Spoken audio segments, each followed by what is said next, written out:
Welcome to our channel. Today, I'll walk you through how to download Construction Simulator on your PC. But before we continue, check the description for links to gaming mouse and keyboard options if you're interested. Now, let's get started. First, ensure that Steam is installed on your computer. Steam is a well-known gaming platform that offers a huge library of games. If you haven't installed it yet, go to the official Steam website using your browser.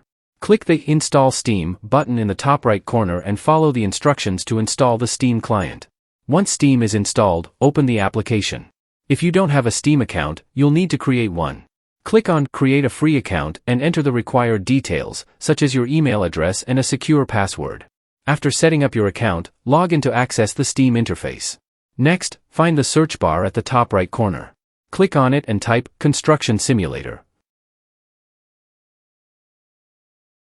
The game should appear in the search results. Click on its title to open the store page for more details. To purchase the game, click the green Add to Cart button.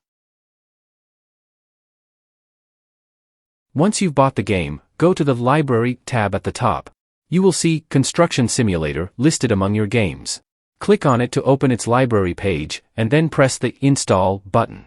A window will pop up asking where you want to install the game on your computer. Choose your preferred location and click Next. The download will begin automatically. After the download is complete, a Play button will appear in your library. Click it to launch Construction Simulator. That's it for this video. I hope you found it helpful. Bye-bye.